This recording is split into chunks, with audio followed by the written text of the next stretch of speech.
Hello, this is my poster project on social influence.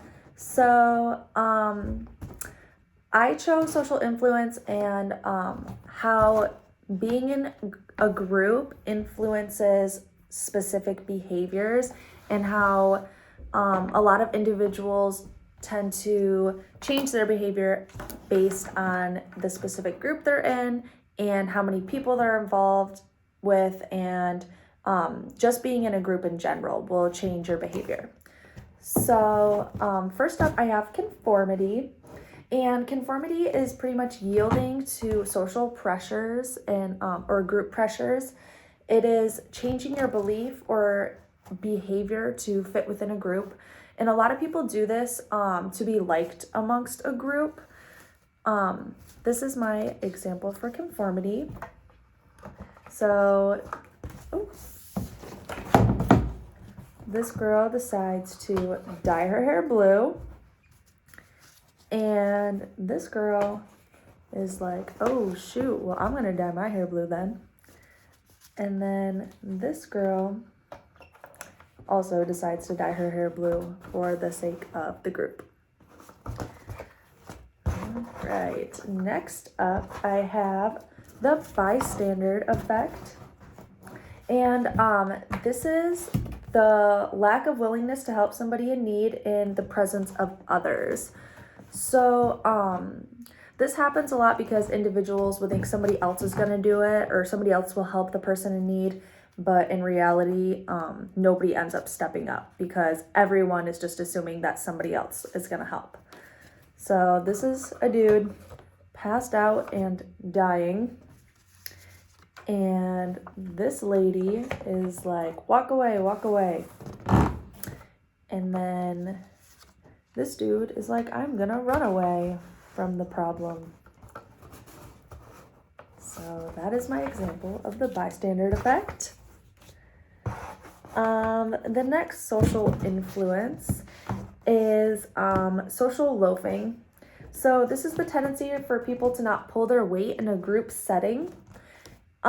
People do this because they know that they're going to be judged based on the group and not their character themselves. So they feel as though since it will not affect their person, they don't have to try as hard or do the things that they would do on their own if they knew that they were being judged solely based on them.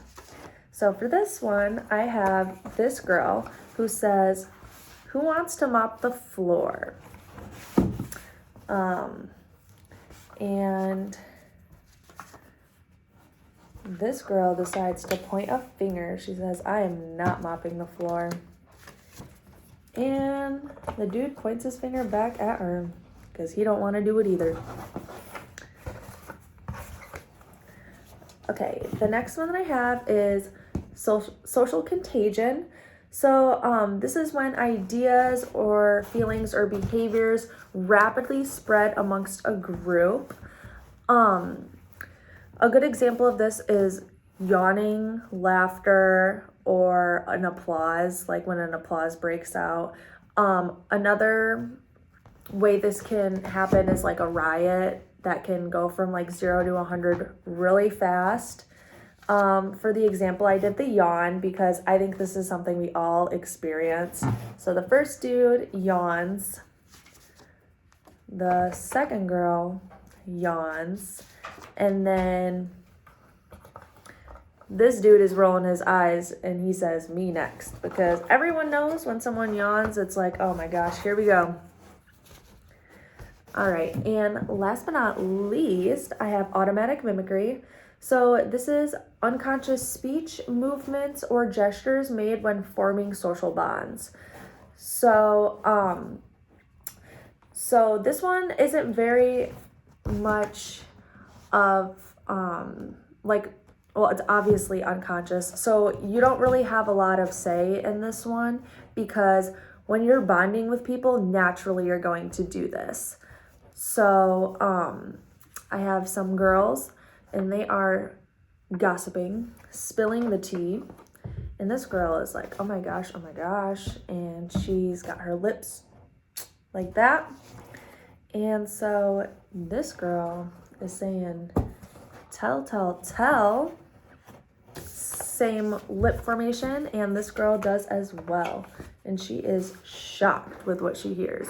But that's just an example. See, all their lips are doing the same thing because they're bonding, and it's just something naturally that happens. So that was my poster on social influence. These are just a few behaviors I wanted to demonstrate. I chose these behaviors because a lot of, like, for all of these, you would not do them if you weren't in a group. So, like the bystander effect, that's only a group thing. I mean, if the dead dude was there and you walked into a room and you saw him, obviously you're going to stand up and do something. But if the room is full of people and you see the guy, it's like, okay, well, who's helping this dude? And you're probably not gonna jump, hurry up and do that. And that's how all of these are. They're completely impacted by group settings, social settings, and that's why I chose it, because I thought it was a really good link to the class and social psychology as a whole. So I hope you enjoyed. Thank you.